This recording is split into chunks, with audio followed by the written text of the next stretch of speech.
everybody, Dan Illman here. 3 stakes races scheduled for turf on New Year's Eve at Gulfstream Park. Let's kick off a 50-cent pick 4 with race number 5. It's at 1 mile and 3/8, 3 turns over the Gulfstream Park turf course, and it's the $100,000 Via Borghese Stakes for fillies and mares. It's a pretty evenly matched group. Interesting horse on the outside, always shopping. Blinkers off for Todd Pletcher. Won the Via Borghese very easily and got in career form last winter at Gulfstream Park. Maybe getting back to Gulfstream is going to be just what the doctor ordered for Always Shopping, who's been in some pretty tough spots recently. Blinkers are off, and it'll be interesting to see how Tyler Gaffalione plays the break. We throw up the Timeform US pace projector for this race. I think Candy Flower, the 2, is going to go to the lead in here. I know Timeform US believes that the 8 Kelsey's Cross will show speed, and Kelsey's Cross is stretching out off some fast-paced races, but I just think that right now, the way Candy Flower's been succeeding, or has been almost succeeding when going to the front, they're not going to change what's been working. Always Shopping can be forwardly placed. Does the blinkers off mean that they're just trying to get this horse to focus and to wake her up a little bit, or does it mean they're going to try to take her back and make one run? That, in my opinion, is going to be key in the first half mile or so of this race.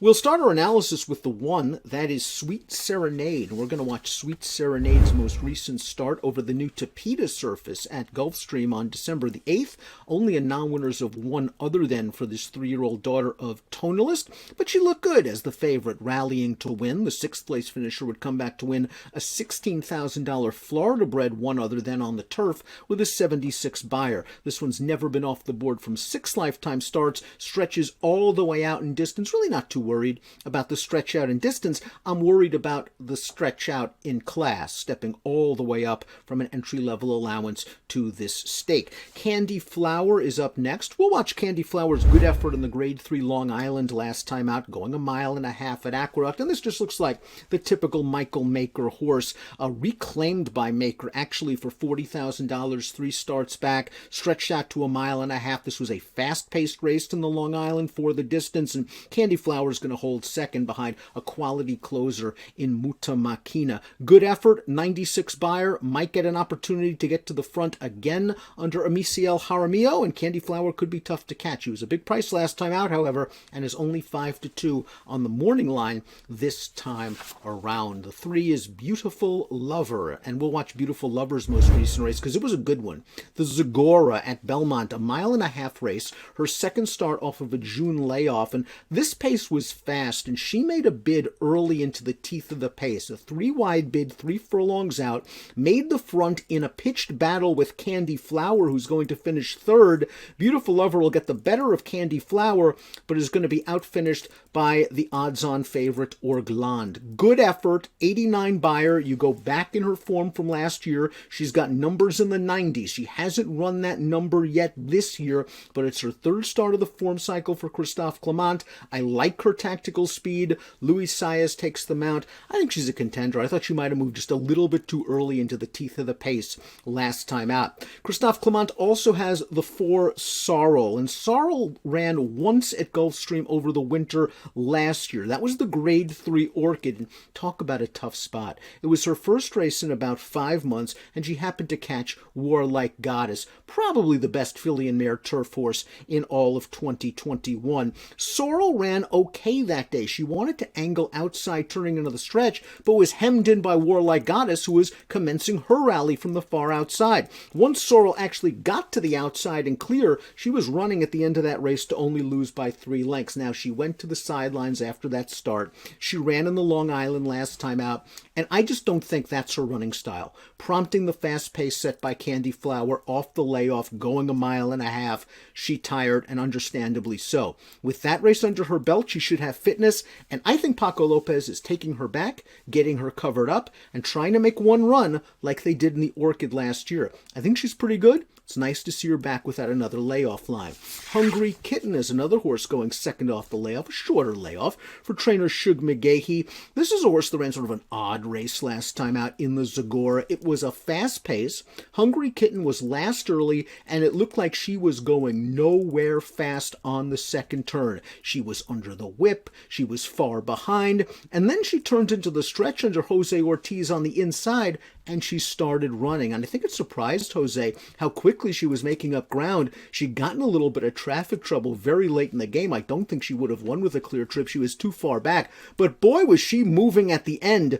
Beaten less than 2 lengths. She is a 1-run closer. She's going to need some pace. Maybe she'll get it in this race if someone decides to go after the 2 in the early portion. McGahee-trained horses often do well longer distances with maturity. This is a 5-year-old making her 13th lifetime start. Onyx is the number 6. Onyx made the old bid flattened last time out in an optional claiming race going a mile on the turf. Really couldn't find the excuse at a big price that day. She has won a stakes race as a 2-year-old at Gulfstream going a mile. She hasn't won since then. She really hasn't gotten much better since that race, and she's going to have to do a lot better against this extremely tough and competitive field. The number 7 is Harajuku, and Harajuku also was close to the Candy Flower pace in the Long Island. She sat the pocket in behind the lead, and she just couldn't fire on in the stretch. I think it shows how well Candy Flower ran, because of the 3 on-the-pace horses, Candy Flower and Sorrel and Harajuku, Candy Flower was the only one still standing at the end of that race, finishing a good second. I think Harajuku is another horse that wants to be taken back and make one run. I think that's the way Junior Alvarado is going to play it this time around. She was good enough to finish 3rd in the Jockey Club Oaks in her North American debut, good enough to be a group winner in France earlier this year. She's not out of this, and she's going to be a good price for Graham Motion. I do think she's going to be taken back and allowed to make one run. I think a horse at a big price here that can get into the picture is the 8, Key Biscayne. Now, Key Biscayne's 3 for 3 on dirt. She's only 1 for 14 on turf, but she's done some good things on the turf, and maybe she's just a little bit dirtied up in form. She ran an okay second 3 starts back behind a good horse, Pocket Square at Saratoga. She has back races, a 3rd in the Saratoga Oaks in 2020, a close 4th in the Lake Placid Stakes in 2020. 2 back, she was bet down to 9-1 in the Dowager Stakes, and that was a fast pace for that 1.5-mile distance. Key Biscayne was right up on the pace. She put away the pace setter, and then she paid the price in the stretch.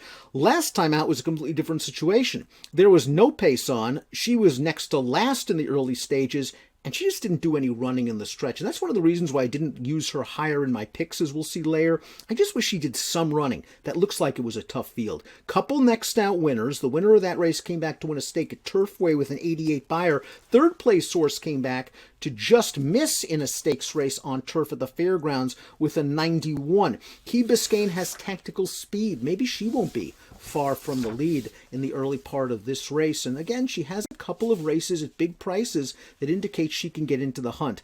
I've always been a fan of Kelsey's Cross. If my colleague Mike Beer wasn't on vacation, he would be saying he's always been a big fan of Kelsey's Cross, and she just hasn't gotten over the hump in these major races. Timeform US believes she'll be close to the pace as she stretches back out in distance, and she was relatively close in the Dowager back in October when finishing 4th. She actually ran quite well that day. I don't think the distance is an issue for her. Last time out on the Swanee River, she fell far behind going a mile. It was a race that was basically controlled by the front runners. She passed a couple of tired horses in the stretch at 82-1. She occasionally runs a good one at a big price. I'm just not sure I trust her totally against this sort of a quality field, but she'll make a late run at the end. Always Shopping completes the field. She got so good at Gulfstream last year. She won the Via Borghese. She won the Grade 3 La Prevoyante. She was beaten a dirty nose as the favorite against Warlike Goddess in the Orchid, and maybe those 3 races really took their toll because she didn't seem the same once she came north from Gulfstream.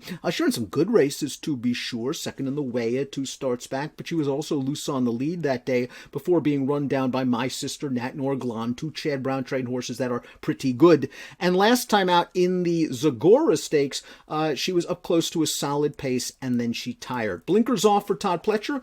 I think 9-2 on the morning line is fair, considering her back class and her affinity for this surface. It's going to be interesting to see how they bet this race. However, I am hoping, as we take a look at my top selections that the 2 Candy Flower drifts a bit off that 5-2 morning line. I think there is a chance that she can control the pace up front. She has run very well at Gulfstream in the past. We've seen make her do this before. Claim horses, stretch them out in distance, and make hay in stakes races. Keep an eye out for Beautiful Lover, the 3. This is the kind of mare that if you give her a trip, she might be firing on at the end, because I really do like her tactical speed. But for me, it's Candy Flower, kicking off the 50-cent pick 4 in the $100,000 Via Borghese on New Year's Eve at Gulfstream. Good luck.